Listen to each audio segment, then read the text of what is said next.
नमस्कार, मैं स्नेहा खन्ना आप सभी का स्पिरिचुअल हीलिंग चैनल पर स्वागत करती हूँ।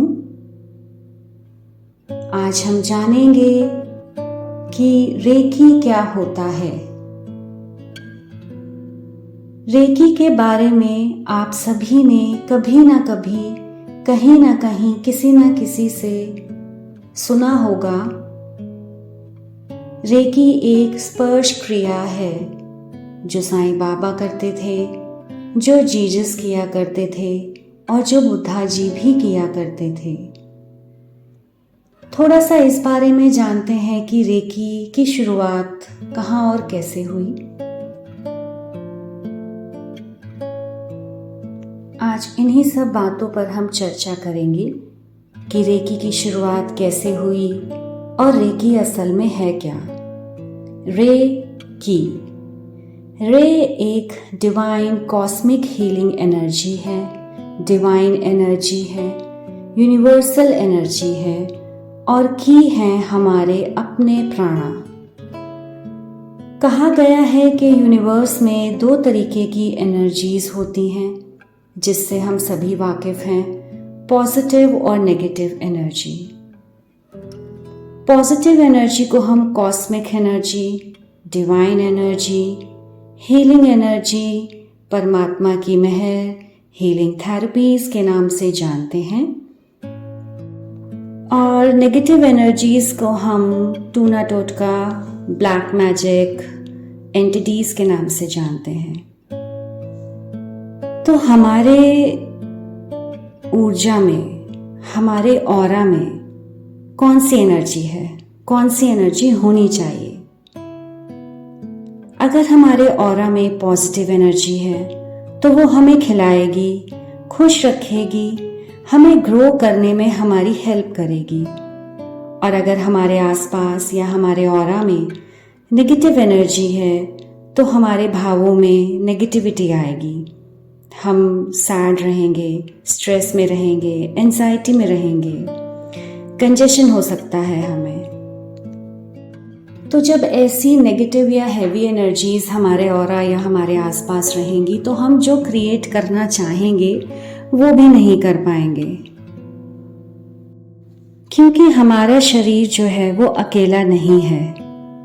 हमारे शरीर के साथ कुछ एनर्जीज लिंक्ड हैं, तभी हम जीवित हैं। हम सब जानते हैं हमारा ऑरा होता है, चक्रास होते हैं और कहा गया है कि हमारे शरीर में 7 सबटल बॉडीज जुड़ी हुई हैं जिन्हें चक्रा कहा जाता है।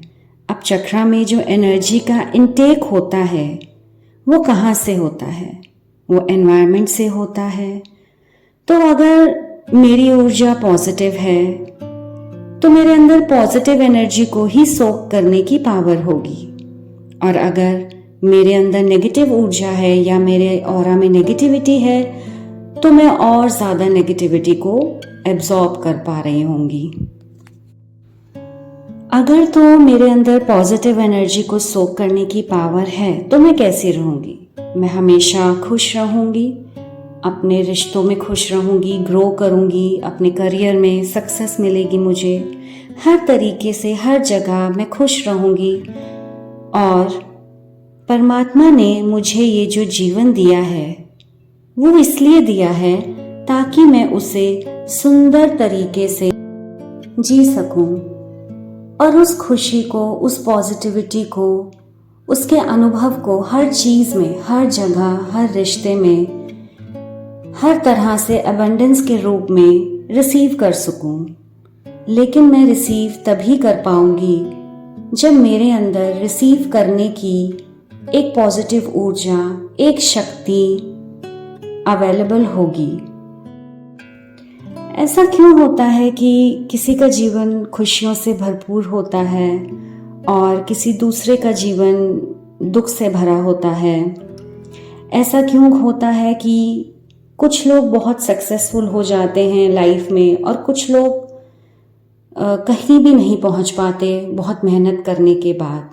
ये सब एनर्जीज का ही आना जाना है। जितनी पॉजिटिव एनर्जी होगी उतना ज़्यादा हम पॉजिटिविटी को अपनी तरफ अट्रैक्ट करेंगे।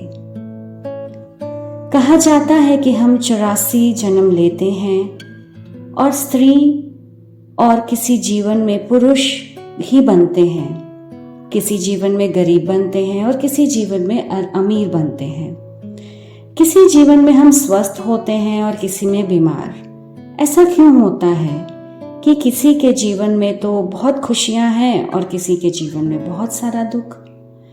कहा जाता है कि हम जिस दिशा में अपने जीवन को लेकर जाना चाहते हैं, हम उसी दिशा में उसको ले जा सकते हैं।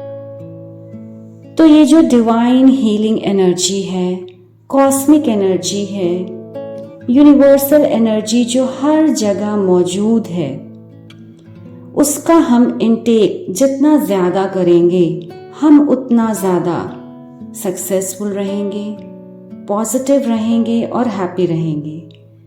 लेकिन माना गया है कि हम यूनिवर्स में इस पॉजिटिव ऊर्जा का सिर्फ 40% ही इनटेक कर पाते हैं। कहा जाता है जिन महर्षियों ने 10-10 साल कड़ी तपस्या की, मेडिटेशन की यात्रा की, उन सभी को ये अनुभव होता है, उन सभी के सभी चक्रास ओपन हो जाते हैं और ये कॉस्मिक हीलिंग डिवाइन एनर्जी उनमें ऑटोमेटिकली स्थापित हो जाती है। लेकिन 10 साल की मेहनत करना सबके लिए आसान नहीं होता। लेकिन फिर भी शुक्र है कि हमारे पास रेकी है। आइए थोड़ी चर्चा करते हैं कि रेकी कहाँ से और कैसे हमारे जीवन में आई। रेकी का प्रचार हमारे अपने ही वेदास में से हुआ, स्पर्श क्रिया के रूप में। कहा जाता है कि जब हमारे चक्रा खुलते हैं तो हमारी ability to attract, to receive cosmic energy, positive energy बढ़ जाती है। इस क्रिया को शक्तिशाली बनाने के लिए कुछ शक्ति पाठ, कुछ इम्प्लांटेशंस भी होते हैं जो रेकी के आचार्य ही कर पाते हैं, क्योंकि उनको ये शिक्षा प्राप्त होती है। काफी समय पहले की बात है, जापान में एक डीन थे, मेडिकल यूनिवर्सिटी के हेड। उनके साथ उनके एक स्टूडेंट डॉक्टर ने पूछा था कि डॉक्टर साहब, जीसस ने बाइबल में लिखा था कि हर इंसान के पास हीलिंग पावर है, तो क्या आप मुझे उस बारे में थोड़ा समझाएंगे? डॉक्टर मकाओ उसुई को उस बारे में कुछ जानकारी उस समय नहीं थी, तो उन्होंने इस पर रिसर्च करनी शुरू करी।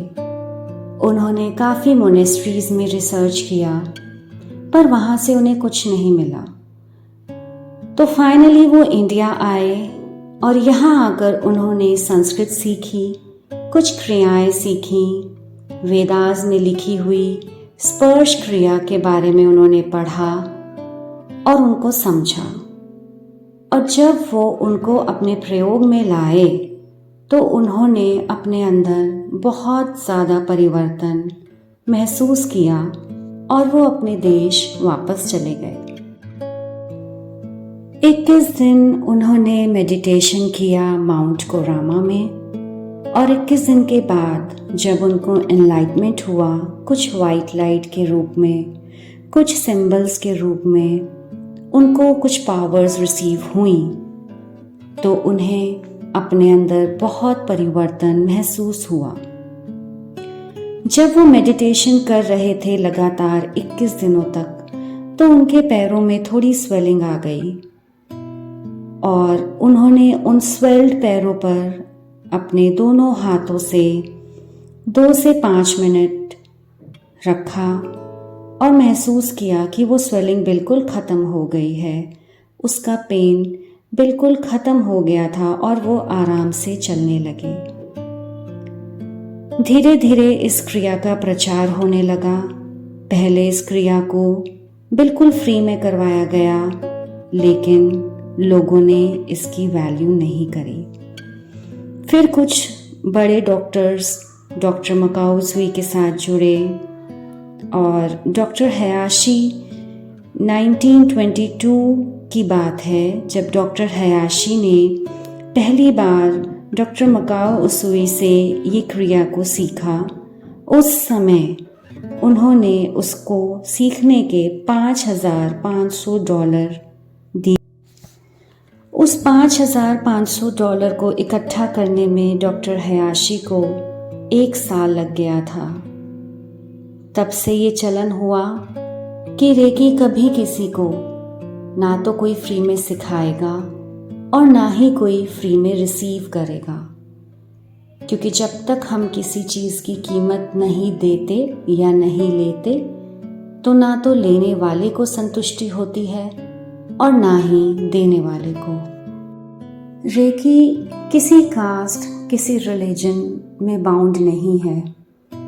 जब कोई इंसान, कोई रेकी मास्टर किसी की रेकी हीलिंग करता है तो उनको खुद भी 30% का बेनिफिट होता है। रेकी को हाथों के ज़रिए, आँखों के ज़रिए और सांसों के ज़रिए भी किया जाता है। और रेकी के बाद आप बहुत ही ज़्यादा एनर्जेटिक फील करते हैं। इसको सीखने के लिए ना तो किसी डिग्री की ज़रूरत है, ना ही किसी तामझाम की। सिर्फ डेडिकेशन होना चाहिए और श्रद्धा होनी चाहिए। अगर आपने जीवन में कभी कुछ तनाव भरा समय व्यतीत किया है या कुछ ऐसा बुरा हुआ है कि आप इमोशनली ब्रेकडाउन हो चुके हैं, तो आपको रेकी ज़रूर सीखनी चाहिए या रेकी के सेशंस लेने चाहिए। उसके बाद आपके अंदर जो बदलाव आएगा वो आउट ऑफ द वर्ल्ड होता है। आप अपनी खुद की वैल्यू समझने लगते हैं, आप सेल्फ लव करने लगते हैं, आप अपने करियर, अपने रिलेशंस, अपने लाइफस्टाइल पर फोकस्ड रहने लगते हैं। डॉक्टर मकाओ उसुई ने इस स्पर्श क्रिया का प्रचार 220 कंट्री में किया और जहां भी इसका प्रचार हुआ इसे रेकी के नाम से ही जाना गया। बाद में इसके एडवांस वर्जन भी निकले होली फायर के रूप में, जो इसका एक्सपेंडेड रूप है। तो अगर किसी को रेकी हीलिंग सेशंस लेने हो या रेकी हीलिंग सीखनी हो तो डिस्क्रिप्शन बॉक्स में दिए गए नंबर पर आप कांटेक्ट कर सकते हैं। आप हमें ईमेल ड्रॉप कर सकते हैं और आप सभी के सहयोग से मेरा ये टारगेट है कि हर घर में एक रेकी हीलर होना बहुत ज़रूरी है, ताकि हम खुद को, अपने परिवार को स्वस्थ रख सकें, सुरक्षित रख सकें, हेल्दी रख सकें, एनर्जेटिक रख सकें। हर तरीके की सिचुएशन को हैंडल करने की हम में वो ताकत होनी चाहिए। तो इसी के साथ आप सभी का धन्यवाद करते हुए मैं स्नेहा खन्ना आपसे विदा लेती हूँ और जल्द ही नए वीडियो में नए टॉपिक के साथ आपसे मिलूंगी। धन्यवाद।